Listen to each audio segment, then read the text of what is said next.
प्रयागराज का महाकुंभ हर 12 वर्षों में आयोजित होने वाला एक पवित्र मेला है, जहां करोड़ों श्रद्धालु संगम में स्नान कर अपने पापों से मुक्ति की आशा करते हैं। किंतु हर पवित्र स्थल की तरह इसके साथ भी कुछ भयावह और रहस्यमयी किस्से जुड़े हुए हैं। यह कहानी एक ऐसे साधु की है जो महाकुंभ के दौरान प्रकट होता था और फिर रहस्यमय तरीके से गायब हो जाता था। यह घटना 1989 के महाकुंभ की है। रात का समय था और गंगा, यमुना और सरस्वती के संगम पर श्रद्धालुओं की भीड़ धीरे धीरे कम हो रही थी। ठंडी हवा के साथ अजीब सी खामोशी चारों ओर फैल गई थी। कुछ भक्त घाट पर मंत्र जप रहे थे, जबकि कुछ लोग अलाव के पास बैठे हुए थे। अचानक एक लंबा काले वस्त्रों में लिपटा साधु घाट पर आया। उसकी आंखें जलती हुई अंगारे जैसी थीं और उसके हाथ में एक त्रिशूल था। वह साधु संगम के पानी में उतरकर कुछ रहस्यमयी मंत्र बोलने लगा।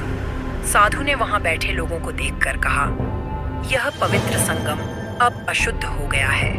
यहाँ पर कुछ ऐसा है जो केवल मुझे दिखाई देता है। इस जगह को जल्दी छोड़ दो। उसके शब्दों में एक गूंज थी जो सुनने वालों की आत्मा को झकझोर रही थी। कुछ भक्तों ने इसे एक साधारण बात मानकर अनसुना कर दिया, लेकिन कुछ लोगों ने उस साधु की बातों को गंभीरता से लिया। वह बार बार कहता रहा कि कोई भूतात्मा संगम के नीचे कैद है जो बहुत प्राचीन और खतरनाक है। अगली रात संगम पर अजीब घटनाएं होने लगी। घाट पर मौजूद नाविकों ने बताया कि उन्होंने पानी के भीतर से किसी के चीखने की आवाजें सुनी।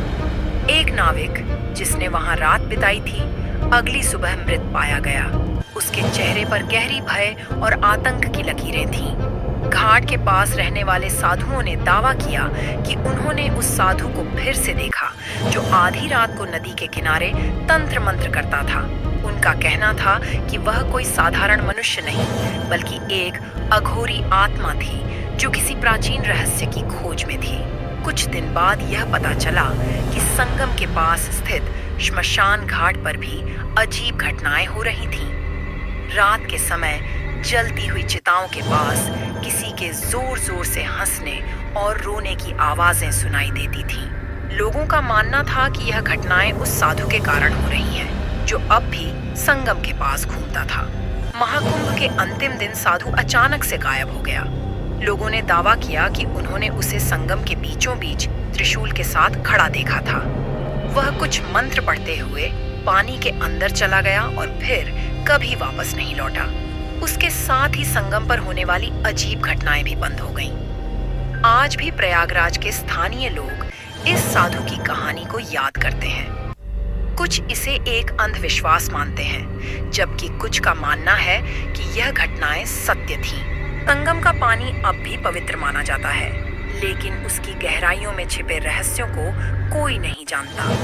महाकुंभ का मेला, जहां आस्था और पवित्रता का संगम होता है, वहीं यह कहानी यह भी दिखाती है कि इस दुनिया में कुछ चीजें ऐसी हैं जिनका जवाब किसी के पास नहीं है। क्या वह साधु वास्तव में किसी आत्मा को मुक्त करने आया था, या फिर यह केवल एक मिथक है? इसका उत्तर अब भी अंधकार में छिपा हुआ है।